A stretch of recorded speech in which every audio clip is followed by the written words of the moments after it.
పద్యం యొక్క లక్షణాన్ని ఇప్పుడు మనం తెలుసుకుందాం. దానిలో భాగంగా ఛందస్సు గురించి మనం తెలుసుకుందాం.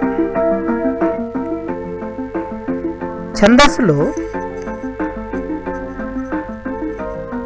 మనం తెలుసుకోవాల్సింది అసలు ఛందస్సు అంటే ఏమిటి? పద్య లక్షణాన్ని తెలిపే శాస్త్రాన్ని ఛందస్ శాస్త్రం అంటారు.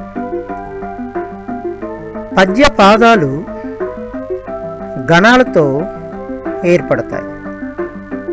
ఈ గణాలు గురు లఘువులుగా విభజించబడతాయి. ఈ గురు లఘువులు మాత్రలతో ఏర్పడతాయి. అయితే ఛందస్సులో లఘువు గురువులు ఎలా ఏర్పడతాయి అనేది ప్రధాన అంశం.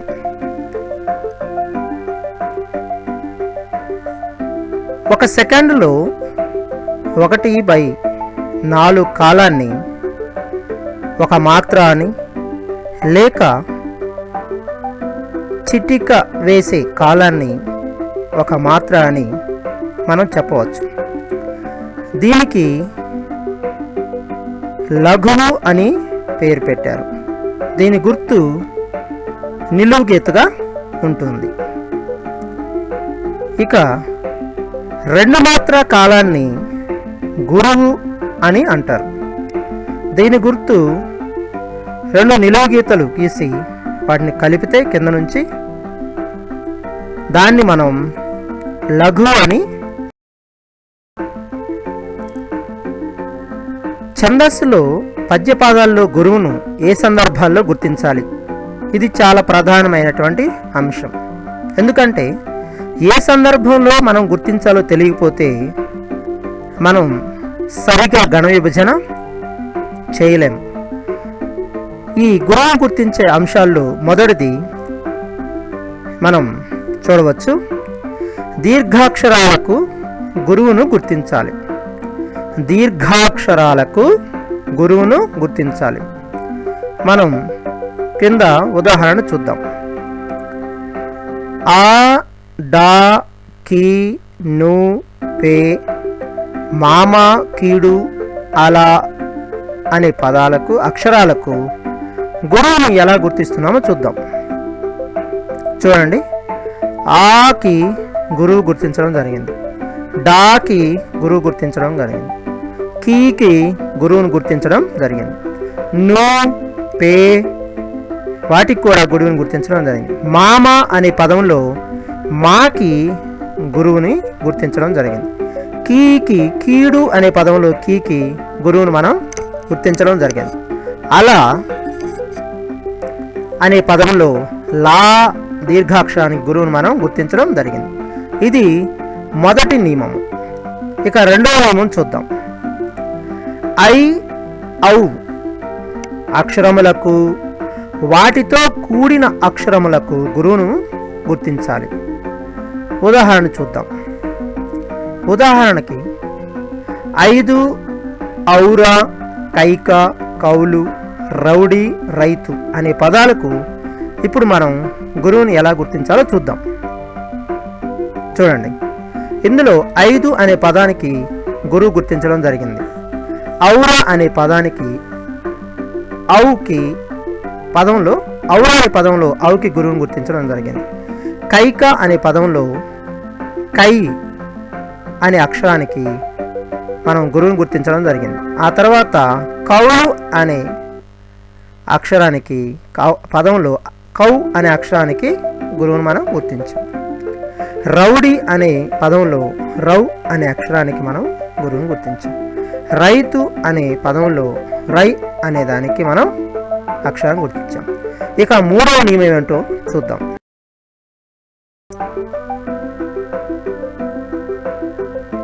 బిందువుతో కూడిన అక్షరములు గురువులు. బిందువు అంటే మీ అందరికీ తెలుసు. దాన్ని మన మామూలు భాషలో కూడా 0 అని మనం పిలుస్తాం. దీనిలో చూస్తే మనం బిందువుతో కూడినటువంటి అక్షరాలు కింద ఉదాహరణలు వచ్చాయి. చూడండి, సం, కంది, బండి, చందు, వంట. వీటికి మనం ఇప్పుడు గురువుని గుర్తిస్తాం.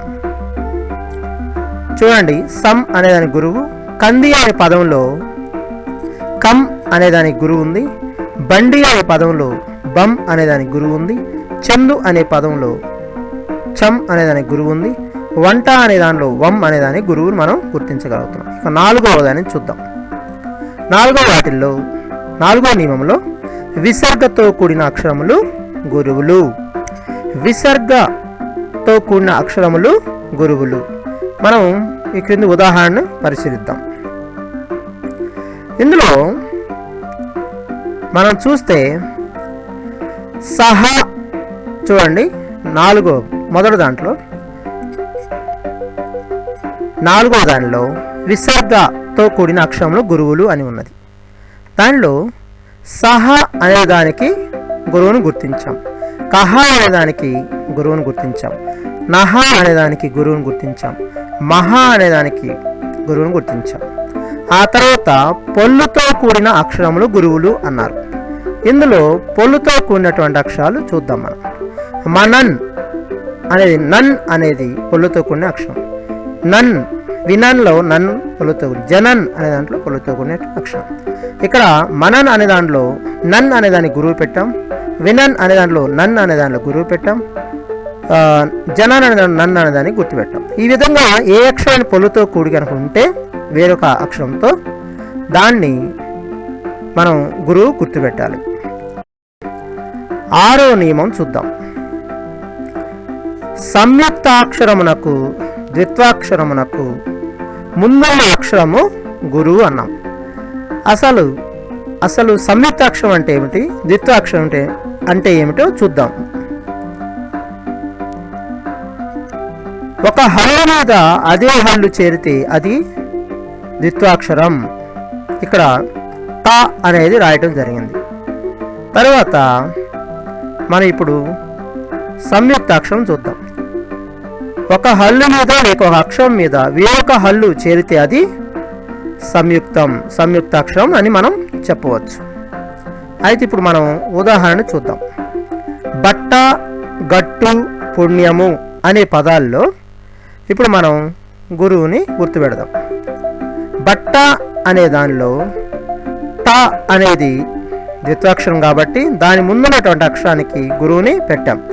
అలాగే గట్టు అనే పదంలో టు అనేది ద్విత్వాక్షరం కాబట్టి గాకి గురువు పెట్టాం.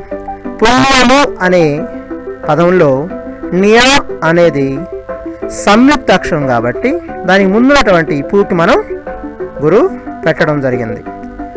ఆ విధంగా మనం కొన్ని సూచనలు కూడా మేము ఇక్కడ చెప్పడం జరుగుతుంది. సున్నా అంటే బిందువుతో కానీ, విసర్గతో కానీ, పొల్లుతో కానీ, వాటి ముందున్నటువంటి అక్షరాలతో మాత్రమే సున్నా కానీ, విసర్గ కానీ, పొల్లు కానీ వాటి ముందు అక్షరాలతో మాత్రమే కలిసి ఉంటాయి. అవి దాని పొల్లు తర్వాత అక్షరానికి సంబంధం లేదు. కాబట్టి మీరందరూ ఈ సూచనను మీరు గమనించాలనుకుంటున్నాను. ఇక ఛందస్సుల పద్యపాదాల్లో లఘువును ఏ సందర్భాల్లో గుర్తించాలి అనేవి కొన్ని మనం తెలుసుకుందాం. ఒత్తు అక్షరములకు లఘువును గుర్తించాలి. ఒత్తు అక్షరములకు లఘువుని గుర్తించాలి. చూడండి, ఇక్కడ త, గ, దు, డి అనే అక్షరాలు ఉన్నాయి. వీటికి ఇప్పుడు మనం లఘువుని గుర్తిద్దాం. చూశారు కదా, త అనేదానికి లఘువు, గ అనేదానికి లఘువు, దు అనేదానికి లఘువు, డి అనేదానికి అక్షరం. అంటే ఒత్తు అక్షరాలకు, కేవలం ఒత్తు అక్షరాలకు మనం లఘువులు మాత్రమే గుర్తిస్తాం. ఇక రెండవది, దీర్ఘం లేని, సున్నా లేని, విసర్గ లేని, పొల్లు లేని వాటికి లఘువును మనం గుర్తిస్తాం. చూడండి, ఉదాహరణ క, ద, వి, ఏ, ది, కే అనే అక్షరాలకు మనం ఇప్పుడు లఘువుని గుర్తిస్తాం. లఘువుని మనం ఇప్పుడు గుర్తించాం. ఇక మూడో నియమం ఏంటంటే, గురువు నియమాలు తప్ప మిగిలిన అన్ని కూడా లఘువులుగా మనం గుర్తిస్తే మంచిది.